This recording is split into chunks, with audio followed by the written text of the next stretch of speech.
Estando na lista da humanidade para lutar contra os deuses desde o começo, Leônidas de Esparta foi um dos grandes homens na humanidade, sendo conhecido como um dos maiores guerreiros que já passou por nossas terras. Mas o que o grande guerreiro fez para que se conseguisse esse título?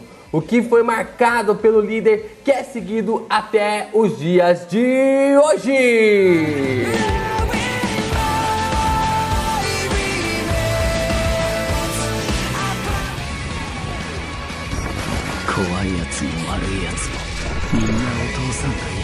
Yo, Geeks, aqui é o LP e vocês estão no canal do Geek Brasil. Fiquem ligados porque esse vídeo contém spoilers do mangá de Shumatsu no Valkyrie. Sim, pessoal, hoje nós vamos falar sobre todos os detalhes que foram revelados sobre o rei Leônidas envolvendo ao Guidebook, né? Ali envolvendo a Shumatsu no Valkyrie, na base que nós temos como conversar e discutir sobre esses assuntos. E é claro, né? Já deixa aí o seu like, se inscreve aqui no canal e também compartilha esse vídeo com seus amigos pra gente conversar mais sobre esses assuntos, envolvendo até mesmo outros personagens que a gente ainda vai trazer aqui no canal. Bom, basicamente foi revelado pra gente ali 9 pontos, na verdade não, 8 pontos envolvendo ao rei Leônidas, né? A gente tem ali todas umas características importantes e da forma como que o personagem foi extremamente crucial, tanto para a forma como os seres humanos enxergam a guerra hoje em dia,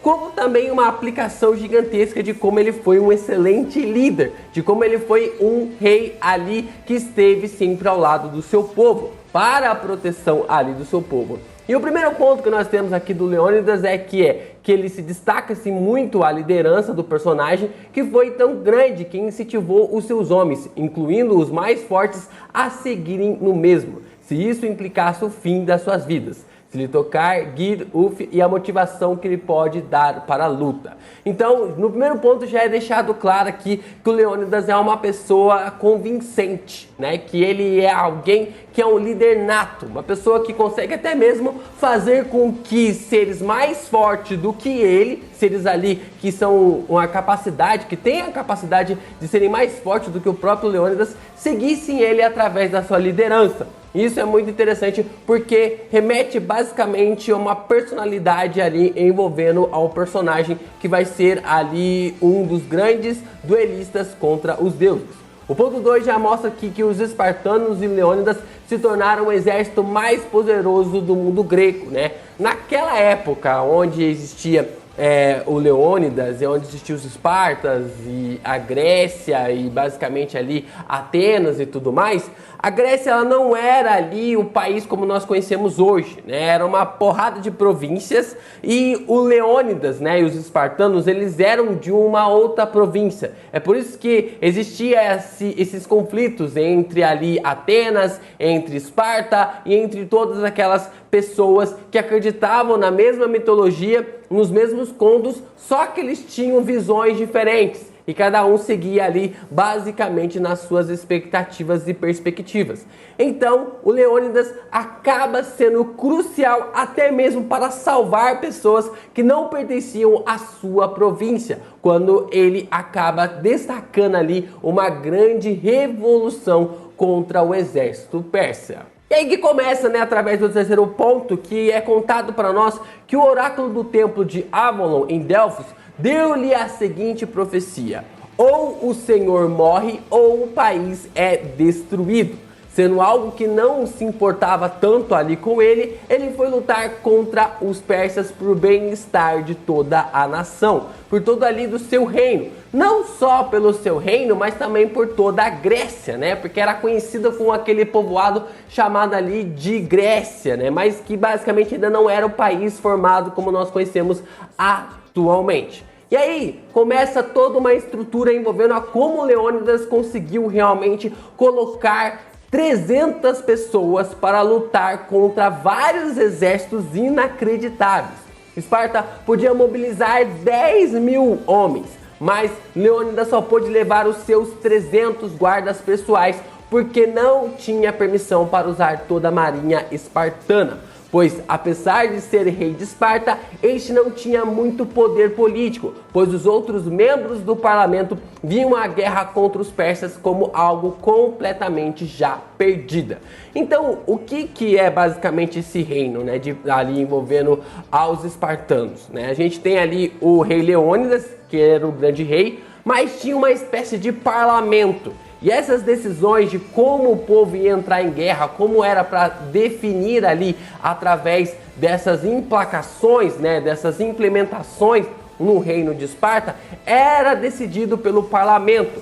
Isso é bem interessante porque se vocês assistiram o filme de 300, fora as partes ali dos contos de fadas, dos elefantes gigantes, ali de toda aquela coisa, a parte política do filme e a parte ali do relacionamento do Leônidas com sua esposa, ela é muito interessante para você ver como que funcionava as temáticas envolvendo a Esparta naquela época. E também como até naquele tempo os políticos atrasavam a vida de todo mundo, né? Basicamente a gente tem essas instruções desde mais de sei lá quanto tempo, mais de 2000 anos. Eu não sei agora de cor de cabeça quanto tempo faz ali que o Leônidas realmente acabou, se é depois de Cristo, se é antes de Cristo, mas acredito que seja antes de Cristo. Então, o que se é contado, o que realmente é narrado, é que o Leônidas não pôde levar os 10 mil ali, membros do seu exército, né, do exército ali de Esparta, porque ali os parlamentares não liberaram os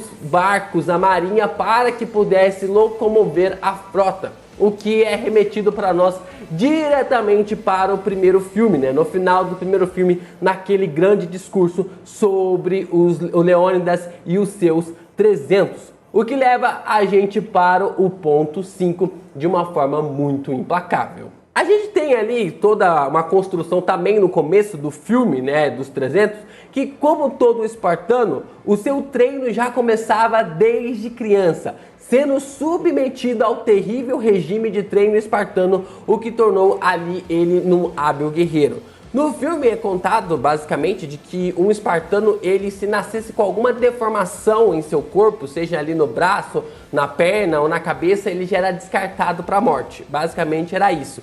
E então haviam vários testes da criança desde pequeno. Por exemplo, se ela tinha medo de escuro, se tinha medo ali de monstros, se tinha medo ali de animais. E tudo isso era remetendo ali ao personagem para criar uma certa coragem, para criar ali uma certa vinculação com as demais pessoas, né? E até mesmo com o ambiente na qual era aplicado ali para lutar. Então, era realmente imposta essa criança para poder chegar até um nível de guerreiro como os espartanos conseguiam ter com o seu grande exército. Bom, temos o ponto 6, que é que o exame final do treino espartano era tão letal que era considerado basicamente um teste de morte. Mas Leônidas aparentemente passou, né? Aparentemente não, né? A gente sabe que ele passou no teste, porque no filme, se eu não me engano, é colocado ali que o Leônidas tem que matar uma espécie de lobo junto com o seu companheiro, né? Sempre tem ali um amigo, né, na qual você tem que proteger a guarda dele e ele proteger a sua. Então sempre é colocado entre esses dois personagens para fazer com que as pessoas conseguissem passar em seus testes. E se um falhava, consequentemente o outro poderia falhar também, já que um acabava protegendo ali a guarda do outro. Então é aplicado isso para o Leônidas e companhia, a gente vê essa evolução e o personagem acaba avançando em seu treinamento, na sua formação, até chegar ao posto de rei. O que leva a gente para o ponto 7, de que graças à decisão de Leônidas lutar contra os persas, Esparta é sempre lembrada, né? Aquele pequeno exército de 300 pessoas que conseguiram bater de frente ali com o grande exército persa e ao mesmo tempo ganhar tempo para que os demais 9.700 pessoas ali, 9.700 soldados envolvendo a Esparta, pudessem chegar no campo de batalha e revidar e fazer com que o exército persa recuasse, né?